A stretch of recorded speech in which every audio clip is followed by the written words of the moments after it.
Page 51, When the Saints Go Marching In. On pages 48 and 49, they're introducing some more stuff for you to learn and memorize and know from now on forever and ever and ever. At the top of page 49, they're introducing a new note for the left hand, or the bass clef. And it's the top line of the staff, and it is an A. See, we've been in C position. Well, the A is the next note up.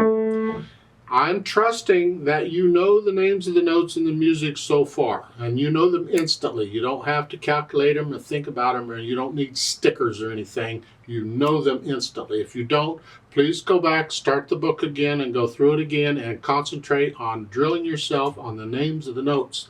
You gotta know it, because they're just going to keep adding more notes. It's just going to get worse. They're adding a note, an A, the top line of the bass clef, A. And the thumb simply comes up one. It's like the little finger went down, the thumb. See, the outside fingers, the thumb and the little finger, have to cover two notes. That's just, that's just the way it is. So here, the thumb's got to come up. You eventually want to get to where you can do that without looking at the keyboard. You can feel this one key going up and down. And you have to do it in the right hand too. You're going to have to do that. I'll get to it eventually, but right now. And then they're introducing the F major chord. Well, you know that a C chord was here. Doesn't matter where you play it, it's C here. And it's where it's every other note and C's on the bottom. And right now we're just doing 3 notes in a chord. That's a triad. Well, you can guess what an F chord is. It's the same pattern, but F is on the bottom. And wherever it is, here, that's an F. And you should know what the names of the keys are on the keyboard by now. You should not need the stickers on it anymore. You got to know the names of the keys. So it's F, and it's here. So that's the F chord. C chord, F chord. And the G7 chord, by the way, don't forget that. Got to have that. These 3 chords are extremely important, and I'll explain more and more about why they're important and all that junk as we go through. Just these 3 chords you need to know. I mean, you need to know them all, but right now. Don't skip over the, I don't need to know that. Yes, you do need to know that. When we do a chord, we can do it in different patterns. We just need to use these note names, an F, an A, and a C. But it doesn't have to be this arrangement. I could put the F on top. Or I could put the A on top. Or I could have like an A here, and an F here, and a C here. Yuck. It's still an F chord though. As long as I use those note names, it's that chord. Well, I don't want, in music, playing piano, we don't want to have to keep moving around this far. I mean, that's quite a ways to go from the F to the C to the F.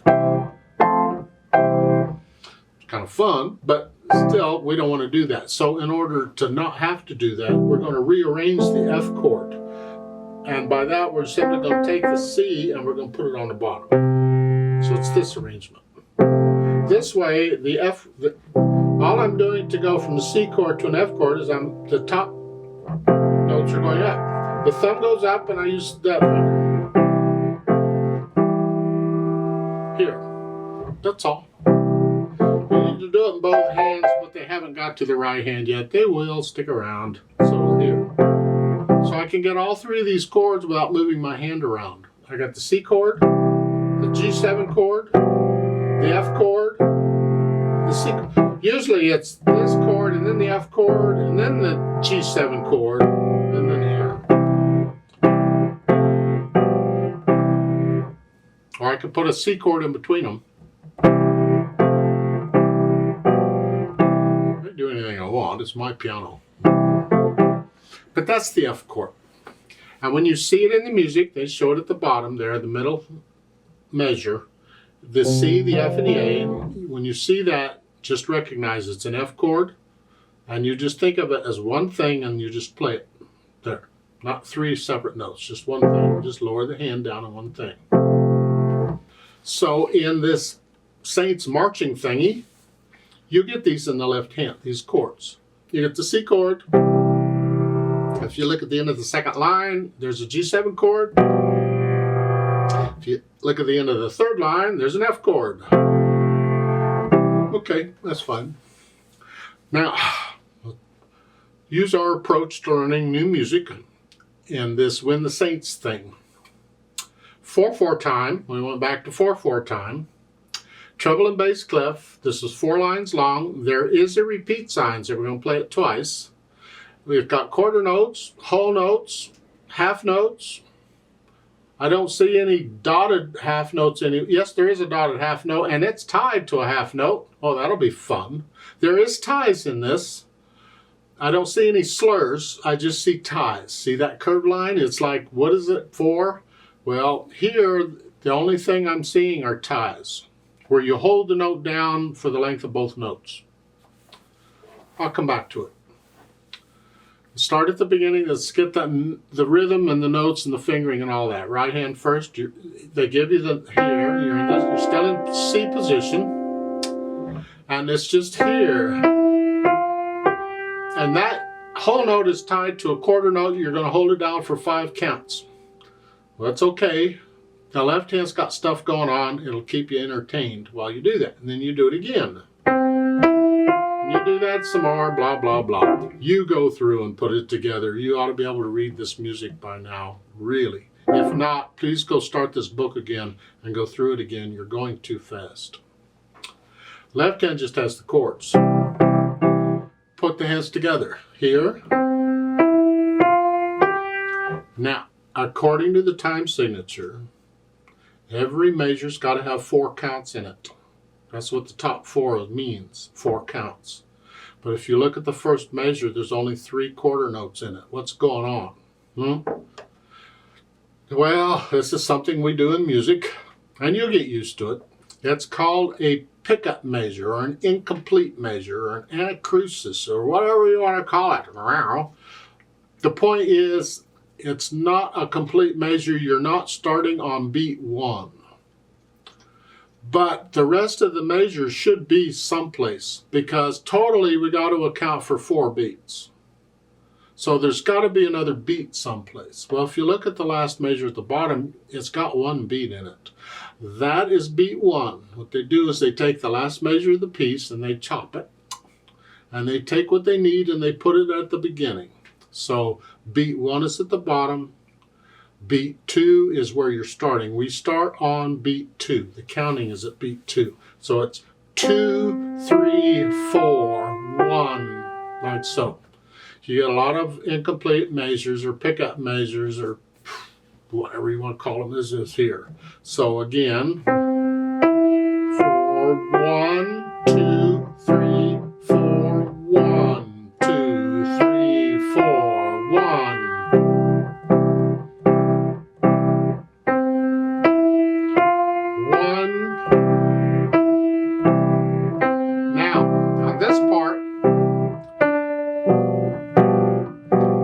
Can't stop. I keep going. Second line. First off, at the beginning of the line, you see the 4 with the little box around it. This is this publisher's way of indicating measure numbers. Different publishers use different systems. Some of them put a circle around the number. Some of them don't put anything around the number. You just get the number all by itself. Doesn't matter. It's a measure number. In other words, the first measure of the second line is measure 4 of the piece. You see, the pickup measure isn't considered measure 1. It's part of the last measure of the piece. So the first measure is the measure at the top with the whole note in it. That's measure 1. So a lot of times in the videos, I'm going to refer to measure numbers in it, and you got to know where the measure is. You count across. So when I say, look at measures 5 and 6. You go down to find where's 5 and 6 at. Well, I see a 4, so we'll count across. So it's the second and third measure. Okay. You have half notes in the right hand. You're going to connect them. Nothing's telling you to except me. I'm telling you to connect them. Okay. But in the left hand, you got rests. Rest, rest. Those are not connected. Be careful, because the tendency is to connect them.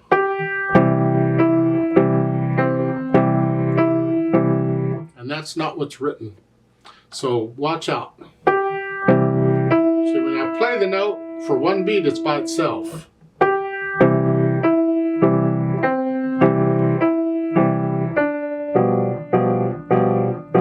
Rest. And then on measure 8, on beat 2, both hands get a rest. So it's a rest.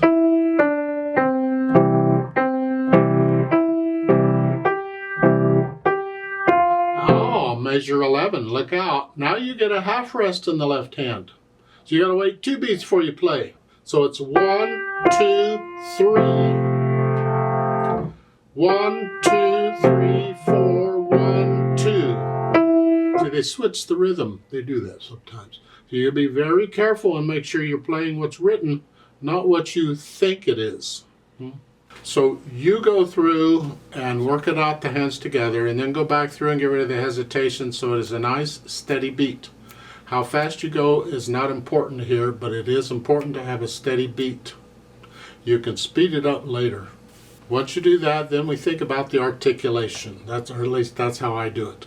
Once I get the notes and the rhythm and the fingering down pretty good, then I add the articulation. Here they don't give you any articulation marks. There's no slurs or nothing. Well, talk a little bit about interpreting and history and music here. Relax. Hundreds of years ago, back in the 1700s and before, the normal way of playing notes would be to slightly separate the notes, just a hair. That was the default. That was what you went to. That's what you did first.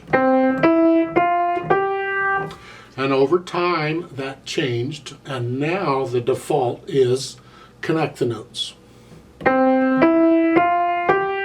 So if the music doesn't tell you to do anything, there's no slur lines or anything, technically you have a choice. You can play it any way you want. But I'm telling you for now, because you haven't had all the musical symbols you need to really make that decision yet. So I'm telling you, if there's nothing marked here, there's no slurs marked, connect the notes. Just connect them. Just connect them all in the melody. You can't connect the chords, but you can connect the melody. Connect. Except for the chords for the rest, you gotta lift up for the rest. So just connect them. And the chords, you have to do the quarter note thingies. That would be the articulation. Then once I can do that, then I add the dynamics. Here, they're showing F at the beginning. Forte means loud, and that's the only thing you get. Okay, it's a loud piece. That's the melody. Whatever you think loud is. Keep these chords about a moderately soft to a moderately loud. Keep them down here. At the beginning, that whole note, all the time I'm playing, I want to hear that on top of them. That's loud anyway. So I want to hear that all the time, and that's throughout the whole piece. I want to hear the melody over the chords.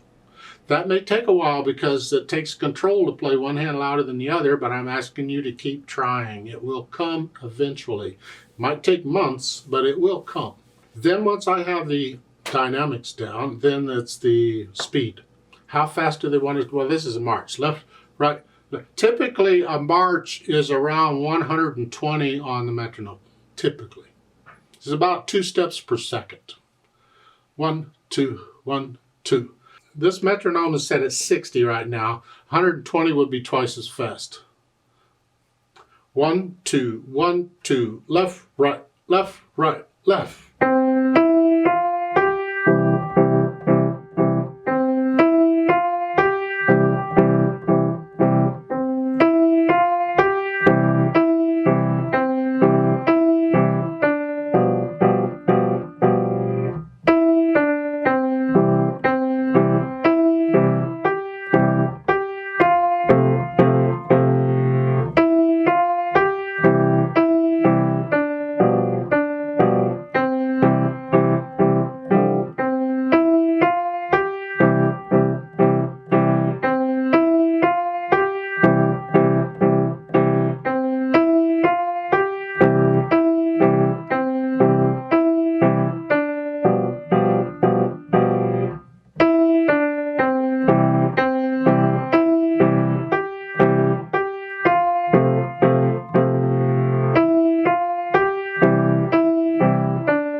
However, it has to be accurate. So don't go faster than what you can do accurately. You see, once you get through the book, or pretty much through the book, if you're like me and most people, you will go back through and you'll just play the pieces for the fun of it. If you don't have a teacher, I would encourage you to go back through all the lessons and listen to the lessons again and really study the pieces again, because you'll have forgotten things and things, okay? But you can't forget anything. You got to remember everything here.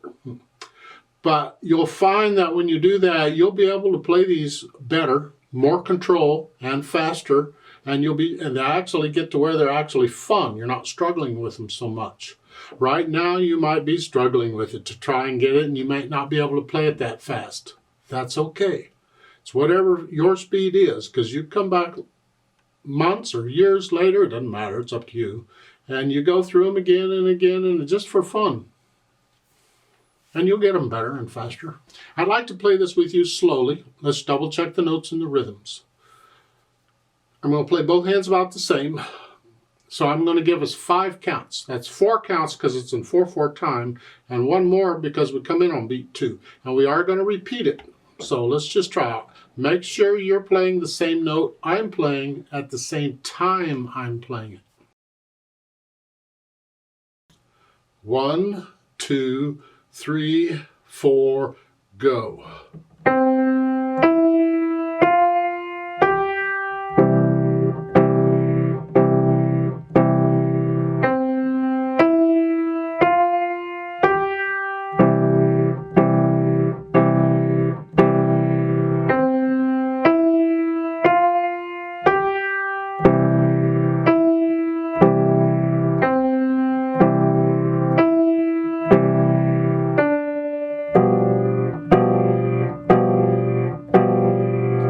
Rest.